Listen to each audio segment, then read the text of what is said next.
Imagine a city larger than medieval London, a beacon of culture rising from the Mississippi River floodplains. By 1050 AD, Cahokia stood as North America's greatest metropolis, home to 20,000 people, with towering earthen pyramids and plazas that reshaped the horizon. Yet by 1350 AD, it lay abandoned, swallowed by silence. Where did its people go? Why did they vanish without a trace?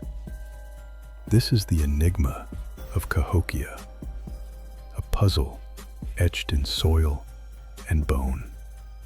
Picture this sprawling city covering 6 square miles near modern-day St. Louis.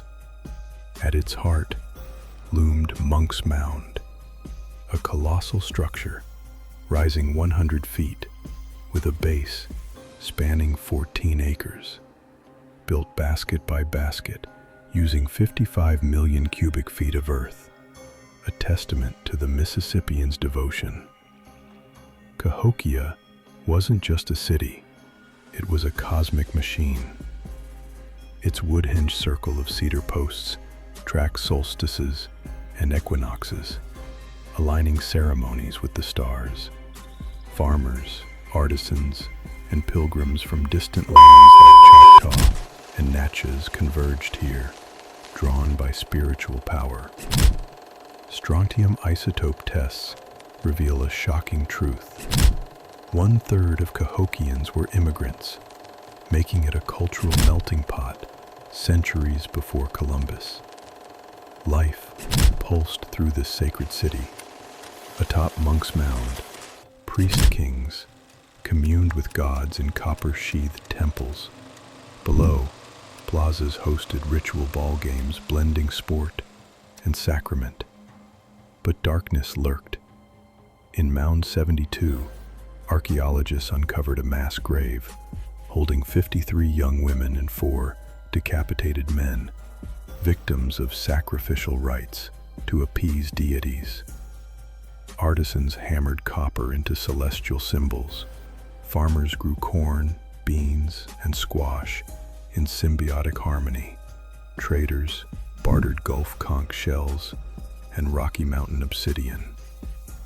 Cahokia thrived as a North American Mecca, yet its location hid fatal vulnerability. Flood-prone and ecologically fragile, it existed on borrowed time. Why build here? Faith. The Mississippians bet their survival on divine favor. Then, around 1150 AD, the climate revolted. Tree rings exposed decades-long mega-droughts. Crops withered, forests retreated. The life-giving Mississippi turned treacherous. Erosion gnawed at mounds. Floods drowned grain stores. Cahokia's leaders responded by erecting a 2-mile-long wooden palisade around the sacred core, not against invaders, but their own people. Few arrowheads found at the site suggest internal rebellion, not war. Inequality fueled the crisis.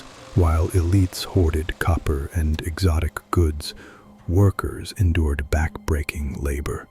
Skeletal remains show chronic malnutrition and arthritis. Cahokia operated on a prestige economy. Status flowed from ritual knowledge, not shared harvests. When droughts persisted, faith in priest kings collapsed.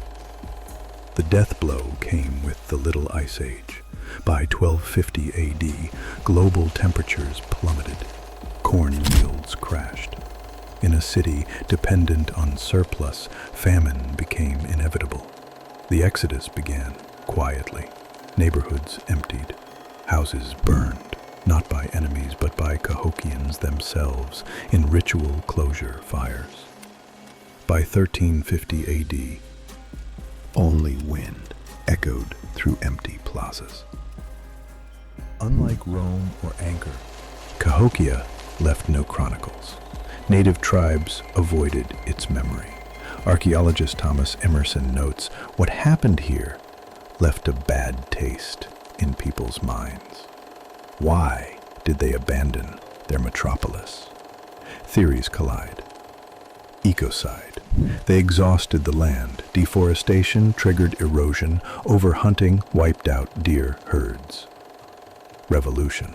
The oppressed may have risen against the elites. The palisades' repeated rebuilding hints at civil unrest. Water cult exodus. Religious schisms could have driven breakaway groups south to found new Mississippian hubs. Disease. Though no evidence exists, Cahokia's density was a tinderbox for pathogens. The most haunting clue? Mass graves show no trauma from war. Cahokians didn't flee invaders, they chose oblivion. As archaeologist James Brown observes, it's a total orphan, a lost city in every sense. Cahokia slept until 1961, when Woodhenge was rediscovered. Today, it's a UNESCO site, but draws only 250,000 annual visitors, dwarfed by the nearby Gateway Arch's 4 million. Modern America forgets its first metropolis, though its lessons scream across centuries. Parallels chill our era. Droughts toppled Cahokia. Today, Phoenix and Las Vegas battle water scarcity. Elite excess fractured their society. In an age of billionaires and food deserts, the pattern feels familiar. Yet Cahokia's immigrants adapted for 300 years. Their crop rotation and water management mirror modern sustainability struggles.